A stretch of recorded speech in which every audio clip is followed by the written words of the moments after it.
Ang pinakaihintay na laban sa gitna ni Zoro at ni Gorosei Nasjuro, ang pag-ambush ng mga natitira pang Gorosei sa Ancient Robot at ang mensahe ni Vegapunk sa mga may D sa kanilang pangalan. What is up you guys? It is The Plated Weeb at kalalabas lang ng spoilers para sa One Piece Chapter 1117 kaya huwag na nating patagalin pa at simulan na natin ang talakayan. Sa pagsisimula ng chapter na ito ay nabanggit na nagkaroon ng mas marami pang reactions or mas marami pang phenomena or pangyayari na nangyari sa Hachinosu Island. Dahil nakita din naman natin sa previous chapter na na-feature ang Hachinosu Island habang nangyayari ang ginagawang announcement ni Vegapunk. Nakita natin doon si Kuzan at ang iba pang mga crew ng Blackbeard Pirates. Sa chapter na ito ay na-feature din ang Sword dahil matapos nga nilang mag-appear sa Hachinosu Island para tulungan na iligtas itong si Koby, ngayon ay nagpapahinga naman sila sa ospital para magkaroon ng recovery. Nabanggit sa spoilers na ito nakausap ni Tashigi si Smoker at si Smoker ay papunta ngayon sa ospital na kung saan ay naroon at nagre-recover ang Swords. So maybe there is something going on sa gitna ni Tashigi, ni Smoker at ng Swords at kung bakit naroon si Tashigi, maaring isa na siya sa mga miyembro ng Swords ngayon. At kung sakaling nakarecover na nga ang Swords, bakit napakakalmado nitong si Sengoku habang nakikita nating nakikinig siya sa ginagawang announcement ni Vegapunk? Dahil kung nakarecover na ang Swords, imposibleng hindi sila mag-report at explain kung ano ang kinahinatnan at ang kinalabasan ng pakikipaglaban ni Garp sa Blackbeard Pirates. Kung ganito kakalmado si Sengoku, meron lamang dalawang posibilidad kung bakit hindi man lamang siya kinakabahan at nag-aalala para kay Garp.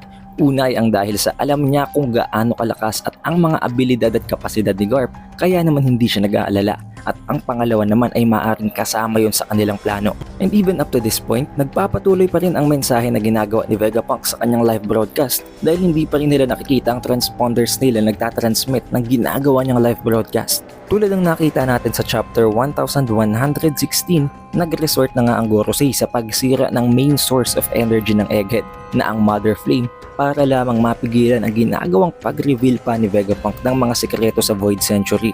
Pero bago pa mag-proceed ang mga pangyayari magmula sa panel na yon, nagkaroon naman ng komprontasyon sa gitna ni Zoro at ni Gorosei Nasjuro.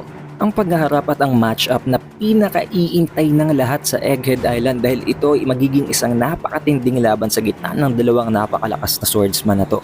Kung paano nangyari at saan nagsimula ang paghaharap, I think dahil nga sa hinati nitong si Gorosei Nasjuro ang labo face, hindi naman malabong nakita.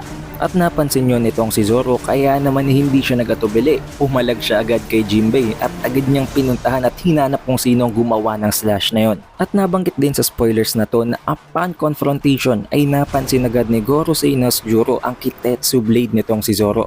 Na nangangahulugan lamang na may alam at familiar itong si Gorosei Nasjuro pagdating sa mga Kitetsu Blades. Kung nakakalimutan nyo na ang tatlong Kitetsu Blades ay kasama sa 12 Supreme Grade Swords. Ang pinakaunang Kitetsu Blade ay ang hawak nitong si Zoro na ang Sandai Kitetsu. Ang pangalawa naman ay ang Nidai Kitetsu na hawak-hawak nitong si Luffy sa Wano. At ang pangatlo ay ang Shodai Kitetsu na maaring tama ang hula ng mga One Piece fans na ang Shodai Kitetsu na yon ay ang blade na ginagamit ni Nasjuro.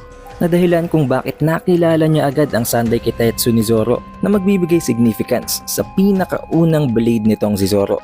At ang blade na talagang mako-consider natin na talagang sa kanya dahil alam naman natin na ang Wado Ichimonji ay ibinigay lamang sa kanya ni Kuina at ang Enma naman ay pagmamayari ni Oden. Nang dahil sa kamukha nga talaga ng mga Kitetsu Blades ang blade na ginagamit ni Nasjuro, kung totoo nga ito ang Shodai Kitetsu, ano ba ang kinalaman niya sa Wano? Dahil ang Kitetsu Blades ay nagmula at kinraft mula sa land ng Wano. Pero ang pinaka-importante dito, gaano nga ba katindi ang magiging laban sa gitna ni Zoro at ni Nasjuro?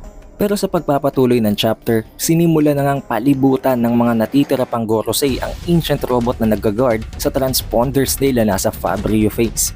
Dahil nakita nga natin sa previous chapter ng chapter 1116 na na-figure out na nga ni York na ang transponder snail na nagtatransfer ng signal para sa live telecast or live broadcast itong si Vegapunk ay nasa Fabryo Stratum, ang lugar na binabantayan ng Iron Giant or ng Iron Golem na nag-awaken na.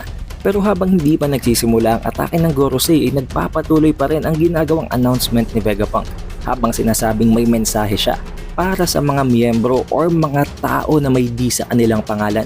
Immediately nag-react dito si Dragon at si Blackbeard, subalit bakit nag-react din dito si Sabo kahit na wala naman siyang D sa pangalan? Kung babalikan natin ang kwento sa Alabasta, Bago mamatay si King Cobra, may binigay siyang mensahe para kay Sabo na dapat niyang sabihin kay Luffy na mayroon ding kinalaman at mayroong familiarity ang mga Nefertari family sa mga pangalan na may D, na para bang isang indirect way para sabihin na may D rin ang Nefertari family sa kanilang pangalan. Pero nang dahil nga sa nandito na ang mga Gorosei, sinubukan na nilang atakihin ang Ancient Robot at nang dahil dito naputol na ang live broadcast nitong si Vegapunk. Hindi niya na naituloy kung anumang mensahe ang dapat niyang sabihin sa mga taong may D sa pangalan. And it seems at this point, ang magiging purpose ng Iron Giant ay ang mag-serve as a decoy habang tumatakas ang Straw Hat Pirates at ang iba pa mula sa Egghead Island. Dahil sa pagkakataong ito, nakafocus na ang Gorosei para sirain ang Ancient Robot at para hanapin ang Transponder Snail. Magiging habang isang sakripisyo ang Iron Giant na ito o hindi ba papayag si Luffy na mangyari ang kanyang gagawing sakripisyo?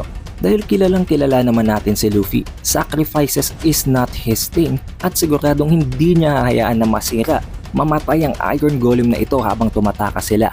Pwedeng tulungan niya ang Iron Golem na katapatin at harapin ang mga Gorosei na ito at pwedeng magkaroon pa ng iba pang twist dahil as things are now sa One Piece, napaka-unpredictable na ng mga pangyayari.